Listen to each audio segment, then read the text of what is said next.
I recall the sound of my own teeth smashing against the floor, my flawless technique, my years of practice of it mattered in that moment.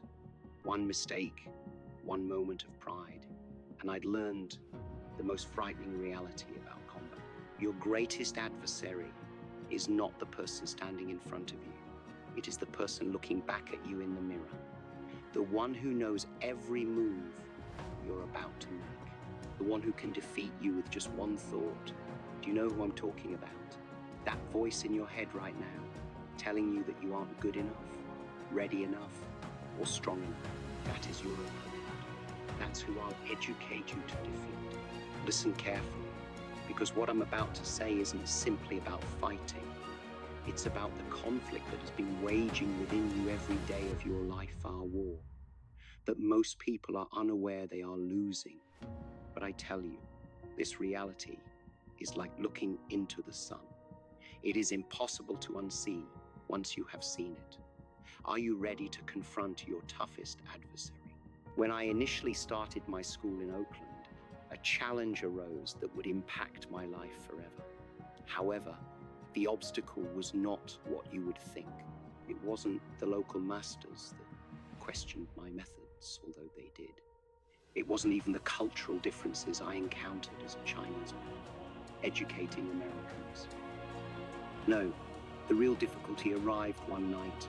After hours of training, I was practicing my techniques at a rapid pace and with increasing difficulty. Every punch and kick is perfect. Then I looked in the mirror and saw myself clearly for the first time. Behind all that speed and force, I saw something that stopped me cold. Dread. Fear of not being good enough. Fear of disappointing those who believed in me. Fear of my own limitations. Do you feel it too? The continual need to prove yourself at work, in relationships, and in every mirror you pass. Society tells you to be stronger, faster, and better. However, in pursuing what you believe you should be, you have forgotten who you are. I spent hundreds of hours working on my body, but that night in front of the mirror taught me something no amount of physical training could. The deadliest hits come not from your opponents, but from the uncertainties you hold within. When you walk into a meeting, your boss does not defeat you. It is your own hesitation. When you want to take a risk, it's not external obstacles that hold you back. It's the mental constraints you've imposed on yourself. Allow me to tell you about the 3 most dangerous opponents you will ever meet. I didn't find them in a training hall or a street battle. I found them in moments of silence, in the gap between thoughts, and in the reflection of my own truth. The first is the perfectionist, the most paralyzing of all enemies. I recall spending countless hours perfecting a single movement, convinced that absolute perfection was the only option. But this opponent is astute. It does not attack you directly, but instead freezes you in place. It makes you so afraid of flaws that you never fully express yourself. How many dreams have you dashed before they even began because you couldn't promise perfection? The second opponent is the doubter. When I first arrived in Hollywood, every door appeared to close. Too Asian for the lead role, they remarked. Audiences aren't ready, they explained. The loudest voice saying, "You can't," didn't come from them, but from within. When you're on the verge of achieving success, the doubter whispers. It dims your light just when you need to shine brightest. And the third, the most treacherous of all, the ego. People think ego means pride, but true ego is far more subtle. It's the voice that says you've learned enough, the part of you that chooses comfort over growth. The belief that you are what you've achieved. I see fighters all the time saying, proud of their style, their technique, they're way trapped by their own image of themselves. You know what I discovered in my training hall? Boards don't hit back, but your mind throws punches you never see coming. Every time you're about to break through, it reminds you of past failures. Every time you're ready to take a risk, it shows you all the ways you could fail. I remember the exact moment everything changed in my training. I was practicing with my wooden dummy, throwing the same combinations I'd thrown thousands of times before. Suddenly I stopped. In that moment of stillness, I realized I wasn't training to perfect my technique anymore. I was training to silence these inner opponents. Each punch wasn't about hitting harder. It was about breaking through another layer of self-imposed limitation. The real fight isn't out there in the world. The real fight is in those quiet moments, when you're alone with yourself, when there's no one to impress, no one to compete with, no one to blame. That's when these three opponents come at you hardest. And that's exactly when you need to remember what I'm about to teach you. When I created Jeet Kune Do, people thought I was just making another fighting style. But I wasn't interested in adding to the confusion.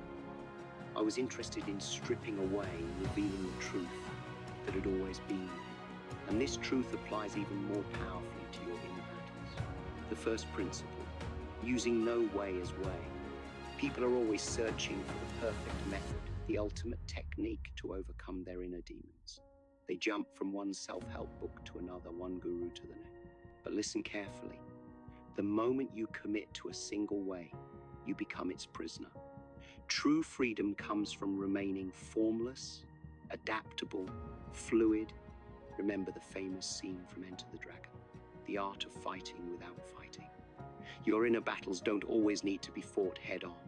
Sometimes the greatest victory comes from not engaging at all. When self-doubt attacks, don't wrestle with it. When fear strikes, don't try to overpower it. Instead, redirect that energy like leading an opponent to an empty boat. Most people's inner work is all mechanical, movement-rigid routines, forced positivity, rehearsed affirmations. But where is the emotional content? A punch without emotion is just motion through air. Your inner work without genuine feeling is just going through the motions. Feel your struggles. Embrace your doubt. Only by acknowledging their presence can you transcend them. Let me tell you about the water principle. Water is the softest substance in the universe, yet it can penetrate rock. Why? Because it doesn't fight itself. It doesn't try to be anything other than what it is. When it meets an obstacle, it doesn't force its way through. It flows around, under, over. Be like water in your inner combat. Don't resist your thoughts and emotions. Flow with them. Understand them. Let them show you the way. This brings me to one of my most misunderstood techniques, the one-inch punch. People see the external display of power, but they miss the profound inner truth. The power doesn't come from the inch of physical movement. It comes from complete unity of mind, body, and spirit. When you eliminate the inner conflict, when you resolve the battle between who you are and who you think you should be, that's when true power emerges. I once broke every mirror in my training room not out of anger, but revelation. I realized I'd been fighting my reflection and image, an illusion of who I felt I ought to be.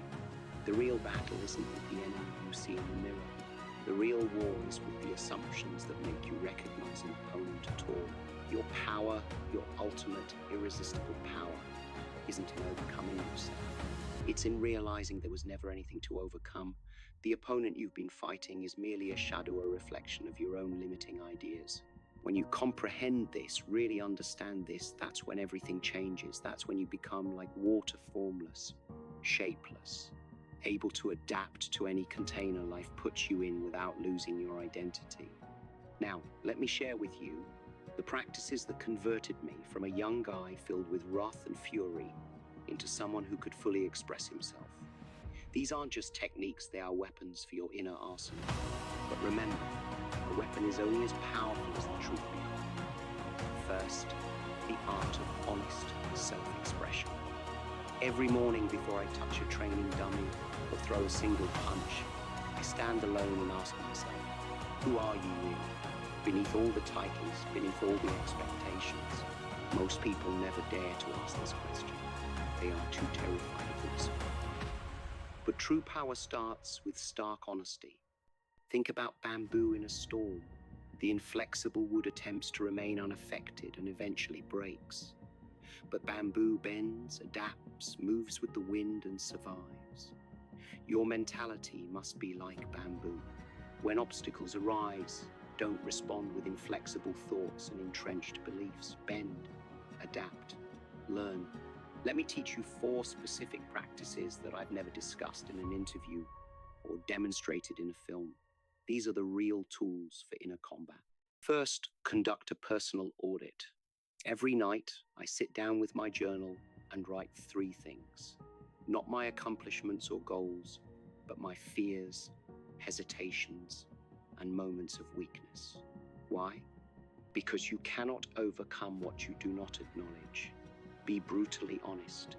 Where have you held back today? When did you give in to your inner opponent? Do not pass judgment. Instead, observe. You gather intelligence by watching your opponent's movements. Second, practice water meditation. Find a quiet area, close your eyes, and imagine yourself as water. Water does not try to be water, it simply is. When it meets a rock, it flows rather than fights. When it's frozen, it doesn't resist, it adapts. When it's heated, it doesn't struggle, it transforms. Practice this for even 5 minutes, and you'll feel your rigid thoughts beginning to dissolve. Third, the progressive challenge system. Each day, identify one small fear, one tiny limitation, and step directly into it. If speaking up in meetings terrifies you, start by saying just one word. If physical training intimidates you, begin with one push-up. Remember my journey, I didn't start by breaking boards. I started by breaking habits' own small victory at a time. Finally, the empty cup practice. Every morning, remind yourself, yesterday's achievements are yesterday's story. Yesterday's limitations are yesterday's life. Empty your cup completely. Pour out your assumptions about what you can and cannot do. Pour out your beliefs about who you are and aren't. Start each day as an empty vessel, ready to be filled with new possibilities. But here's the crucial point. These practices are not about becoming someone new. They're about stripping away everything that isn't truly you. Like sculpting, we're not adding material, we're removing everything that obscures the masterpiece within. I'll tell you something I discovered in my deepest moments of training. The ultimate practice isn't about adding additional methods to your repertoire. It's about removing the hurdles that inhibit your natural expression. When water flows, it doesn't try to flow, it simply follows its essence. Your actual power will come not from what you add to yourself, but from what you dare to let go. Remember, these practices are not endings, they are starts. They are not solutions, they are gateways. Each one is an opportunity to dig deeper into your own reality, to peel away another layer of self-imposed limitation. Use them not as rigid rules, but as suggestions for your own exploration. Because in the end, the greatest practice of all is the one that takes you closer to your genuine self. Now we come to the moment of truth. Everything I've revealed with you, the recognition of your inner opponents, the principles of combat, the daily practices, they all lead to this ultimate test. But I must warn you, what I'm going to propose will test you in ways no physical task ever could. You see, all your life, you've been fighting the wrong battle. You've been striving for perfection, aiming to achieve an idealistic image of yourself that does not exist. This image of perfection is not your ally, it is your jail. I spent years stuck by it, constantly pushing, striving, and never feeling good enough. But here's the reality that altered everything for me. The ideal self is the greatest illusion. It's like attempting to capture one's own shadow. The harder you chase it, the longer it runs. The true breakthrough comes not from becoming perfect, but from overcoming the demand for perfection. Consider the self-defeating cycle you've been following. Wake up, condemn yourself, strive harder, fall short, repeat. It's like a fighter who has memorized a losing combination and continues to deliver the same punches, expecting a different outcome. To break the rhythm, you must first notice it, then interrupt it, and finally transcend it completely. This is why I'm giving you a challenge. For the next 7 days, you'll fight for the most essential thing in your life, your real self. But this is not a war against yourself. It is a fight for yourself. Day 1, confront your reflection without judgment. Just observe as if you were watching an opponent and not planning your attack.